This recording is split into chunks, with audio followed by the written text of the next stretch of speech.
Some gamers are unhappy about how DLC has become synonymous with expansion packs. Now, technically, DLC can include expansion packs, but in common usage, there's a pretty crucial difference between the two. DLC places the emphasis on smaller, individual extra pieces of content, generally consisting of new gear, a few new quests or missions, and cosmetic stuff. Comparatively, there's quite a bit more expected out of expansion packs, which traditionally use the framework of the base game to pursue new gameplay or narrative ideas.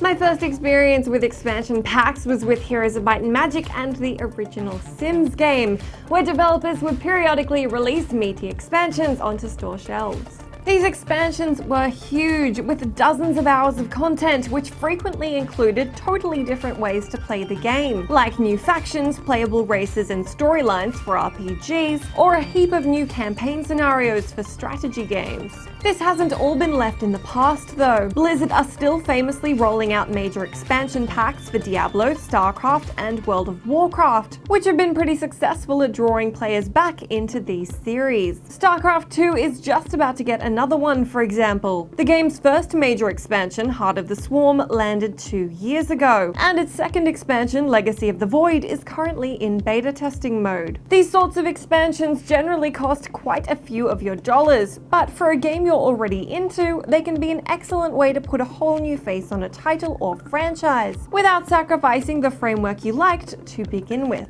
That said, expansions are certainly less prevalent than they used to be, and tends to exclusively crop up for the more PC-friendly AAA games like Skyrim, Civilization, and XCOM. DLC, on the other hand, runs a broad gamut from minor cosmetic additions like character skins and extra weapons, all the way up to excellent standalone stories, like The Last of Us is Left Behind and BioShock 2's Minerva's Den. DLC tends to be pick-and-choose extra content, where you grab whatever specific content appeals to you. Where expansion packs will usually run you about $20 or $30 for a huge chunk of content, some gamers get frustrated with DLC that provides less content for a similar price. If you're a person who spends money, chances are you want to get good value out of whatever you purchase.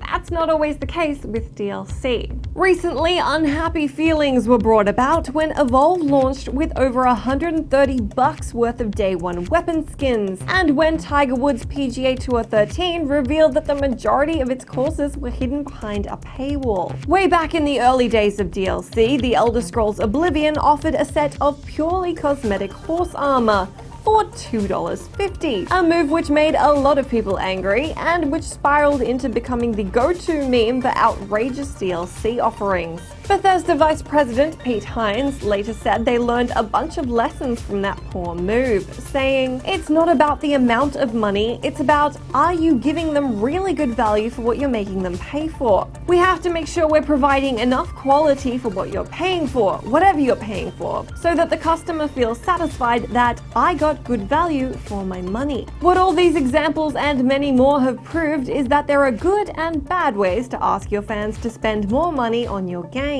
Pay-to-win strategies that instantly unlock things a gamer would otherwise be working toward are pretty unpopular. Expensive cosmetics are also pretty unpopular. Recently, The Witcher 3 developers laid out the thinking behind their plans for DLC and expansions. After those previous examples, it seems they could be on the right track. CD Projekt Red CEO Marcin Nowinski said, quote, "First and foremost, I think the word DLC has become extremely devalued. Any additional content is called DLC, whether it's one sword or some costume options, or a full expansion pack. I really look at it differently. For me, DLC is the smaller bits and pieces, and we will never charge for those things. However, if we do a big adventure, say 15 or 20 hours long, a very high production value story extension to the game, then we will probably charge for that." And CD Projekt are doing just that. They're providing 16 pieces of smaller DLC for free, which include things like extra side missions, costume changes, and yes, even horse armor. Then they're charging $25 for their expansion pass, which grants access to The Witcher 3's 2 expansion packs, which they've said will add up to about 30 hours of content. Hopefully their strategy ends up being as reasonable as it sounds. Game publishers will always vary with how much value for money they think they're offering up with their DLC and expansion packs, so it may not always seem reasonable. That said, it's then up to you to decide what's worth your while. As crazy as it may sound, some people are totally up for paying $15 to unlock all the chests in Assassin's Creed Unity, or the bonuses in Mortal Kombat X.